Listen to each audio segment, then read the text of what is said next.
I officially transferred the house to my parents, knowing a divorce was becoming inevitable. With a cold, detached expression, Henry pointed at me and demanded that I leave, his voice laced with venomous insults. His parents watched, their approving smiles making it clear they stood behind his cruel words. Despite the hostility, I stayed composed, fully prepared for this moment. I had packed my bags long before, ready for this day. Without hesitation, I walked out, leaving them oblivious to the consequences that would soon unfold. I'm Amy, and I recently celebrated my 45th birthday. It's been quite a while since Henry and I were married, and our children have grown up, forging their own paths away from home. Once an ordinary salaried worker, my life took a turn when a friend introduced me to teaching others how to create handmade accessories. This shift from hobby to profession has been transformative, bringing me immense joy through my interactions with students and the daily act of creating. While some might doubt the wisdom of turning a passion into a career, I find deep fulfillment in it. Henry and I met by chance at my previous workplace, where he was associated with a client company. Our frequent encounters at work-related events blossomed into a deeper relationship, leading us to marry for love. After 4 wonderful years, we welcomed a lively and healthy son who has since graduated from a prestigious university and is now thriving in a happy marriage of his own. Yet, despite our son's achievements, Henry and I have struggled over the years. The gentle, thoughtful man I married transformed into someone much harsher, becoming increasingly demanding and treating me more like a servant than a partner. His expectations shifted daily, turning our home into a battleground over the smallest issues. As his verbal outbursts intensified, I found myself yearning for a fresh start, desperate to escape the turmoil. However, an unpaid mortgage kept me tethered to our current situation. To make matters worse, Henry inexplicably quit his job and now spends his days idly at home, leaving me to handle all the household responsibilities alone.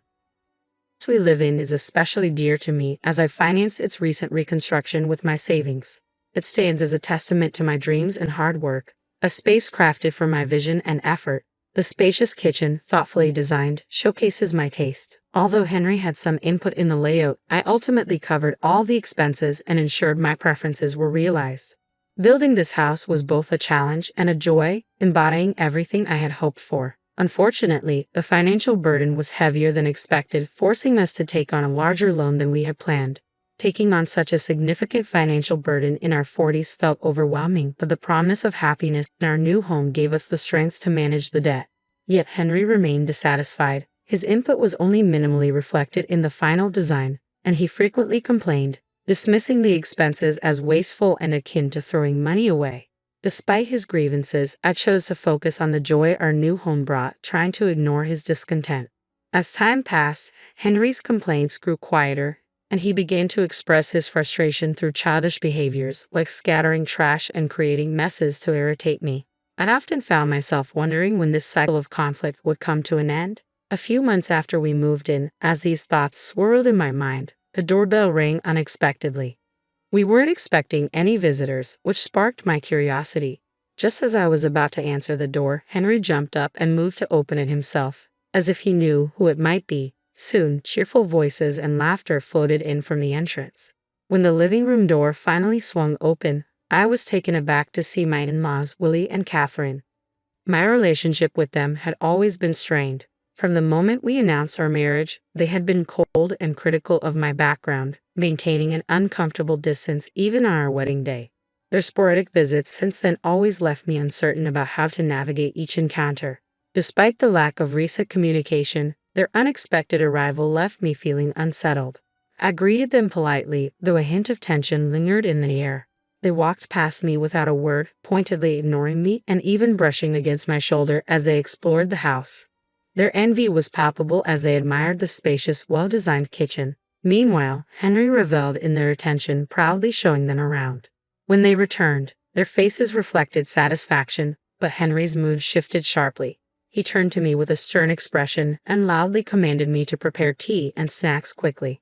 Taken aback by his sudden outburst, I hurried to fulfill his request, feeling the weight of the moment as I set about making tea and snacks. Despite my efforts to be welcoming, Henry's parents appeared unsatisfied. Willie quickly polished off his snacks and tea, offering only a brief compliment about the house's interior. Amidst this, Henry, beaming with pride, extended an invitation for his parents to move in with us, hardly acknowledging my presence at all.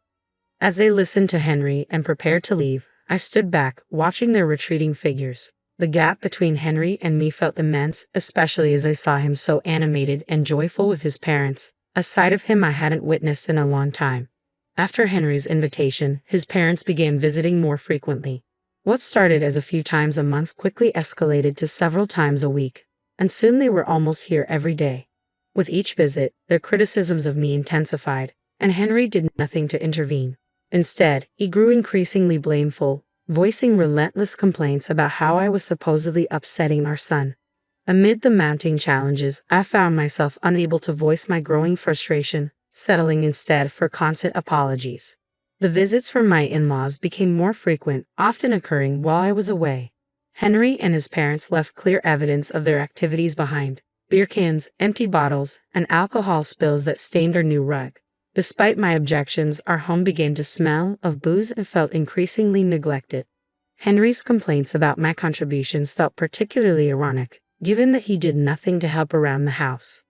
His involvement in gambling added another layer of stress. Betting slips frequently appeared, highlighting the financial risks and the futility of trying to explain the dangers of his habit. The losses were especially painful as the money wasted was hard-earned for my relentless efforts. As the in-laws' visits became more frequent, they often timed their arrivals for when I was out. This made it increasingly difficult for me to manage the situation or assert any control over the growing chaos and discomfort in our home. One day, when I unexpectedly returned home early, I found Henry and his parents comfortably settled in our living room. Surprised, I confronted them, but their dismissive responses and snarky attitudes made it clear they saw my presence as an annoyance. Frustrated and stressed by their insolence, I realized I had reached my breaking point. Instead of succumbing to my emotions, I resolved to devise a plan to manage the situation effectively. In the midst of this turmoil, an unexpected incident unfolded. On a day I would typically be away, the in-laws arrived unannounced, their surprise at finding me home unmistakable. I couldn't resist making a sarcastic remark about their usual avoidance of me, but they brushed it off as they confidently entered the house. Henry greeted them with a warm smile and proceeded to show them around from the kitchen to the bathroom. As I watched the thorough inspection, suspicion crept in. It felt like there was a hidden agenda behind their visit. When they left, their satisfied expression suggested they had uncovered something significant. Curious and increasingly cautious, I questioned their need for such thorough inspections and wondered if there was something they felt compelled to tell me. I had previously warned Henry not to pry into my concerns, insisting it was none of his business, yet his behavior suggested he was hiding something. I suspected he was trying to manipulate the situation, though identifying his exact intentions proved difficult. My best option was to quietly observe and decipher the unfolding scenario. Then one day, after work, I returned home to a startling sight. A large moving truck parked in front of our house, emblazoned with the logo Moving Center. Henry was deep in conversation with the truck driver and several representatives.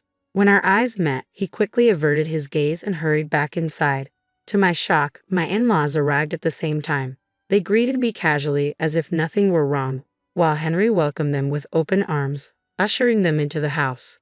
The tension in the air was palpable, signaling that significant changes were about to impact our living situation. As I followed Henry and his parents inside, I was struck by the dramatic transformation of our home. The familiar furnishings and personal items that once filled the space had vanished, replaced by my in-laws' outdated furniture, arranged as if they had already moved in. Sitting on the sofa, I was surrounded by their smirking smiles, radiating a sense of smugness. Their demeanor made it clear that this change wasn't spontaneous but part of a well-orchestrated plan. Feeling a mix of anxiety and determination, I opted to stay silent and observe what would unfold next. The anxious glances exchanged between my in-laws only intensified the already tense atmosphere. Soon, they hinted that there was something important they needed to discuss, suggesting an ulterior motive. Steeling myself and maintaining a calm facade, I listened as Henry took a deep breath and revealed that he had sold the house to his parents. He then proposed we get a divorce, and his parents nodded in agreement, their smug smiles betraying their satisfaction in orchestrating this situation. Despite the shocking revelation, I managed to stay composed, having suspected their scheming all along. I quickly signed the divorce papers, set my wedding ring on the table, and announced my decision to leave. My suspicions about Henry and his parents' deceitful behavior during their frequent visits while I was away had prompted me to take precautionary measures. I had installed surveillance cameras throughout the house, which I could access via my smartphone. Initially, I monitored their casual interactions, but it wasn't long before I stumbled upon footage that confirmed my worst fears. In the video, Henry and his parents were seen happily discussing the sale of the house. Shocked but now fully aware of their intentions, I began to plan my next steps carefully. Armed with evidence from the surveillance, I started searching for a new place to live, determined to move on from this betrayal. Taking decisive action, I initiated the transfer of the home loan from my name to Henry's. If they intended to force me out of our shared home, it only seemed fair that they should assume the mortgage payments and all associated responsibilities. With a monthly payment of $3,800, an amount drawn from my hard-earned salary, I had serious doubts about whether Henry and his parents, considering their current employment situations, could handle such a financial burden. Determined to sever all financial ties, I refrained from offering any support. Now free from the burdens of that relationship, I moved into a new, well-organized home furnished with fresh items, eager to start anew. On a tranquil day off, savoring the luxury of sleeping in past noon, my relaxation was abruptly shattered by the doorbell. To my surprise, Henry and his parents stood at my doorstep, uninvited and unexpected. They barged in without waiting for an invitation and spread a document in front of me, accusing me of illegally altering the loan terms without their consent. I was taken aback by their audacity. They explained that shortly after I had left the old house, they received notification of the loan name change. Henry and his parents, all currently unemployed, were stunned, claiming they couldn't afford the steep monthly payments. In a heated outburst, Henry insisted they wouldn't cover the costs. I tried to reason with them, explaining the consequences of defaulting on the loan, including how interest and late fees could significantly increase their financial burden. Henry listened, initially skeptical, but began to grasp the seriousness of the situation. When Henry looked up the loan information online, shock and distress washed over his face. I suggested it was time for them to explore new job opportunities for a fresh start. Their expressions grew even paler as the reality of their situation sank in. They confessed to having no savings or assets, with Henry burdened by significant gambling debts and lacking a steady income. They pleaded for understanding and assistance, referencing the years we had spent together. Unmoved by their appeals, I shut the door firmly, determined to distance myself from any attempts to salvage the relationship.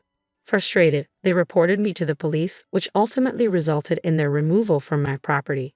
Due to their financial struggles, they eventually moved to a more affordable apartment on the outskirts of town, where Henry managed to secure a part-time job to support his family. Meanwhile, my life continued on an even keel. I focused on my job and, in my spare time, started a blog about handmade crafts. The blog gained traction, leading to a substantial increase in my monthly income as requests for workshops and courses began to pour in. I had no intention of remarrying and was determined to navigate life on my own terms. One day, I stumbled upon an old household account book from the early days of my marriage. As I flipped through its pages, memories of our financial struggles flooded back. With a renewed sense of purpose, I resolved to carve out a new path toward happiness on my own. After reflecting on the past, I returned the account book to the shelf, ready to focus on creating a fulfilling future.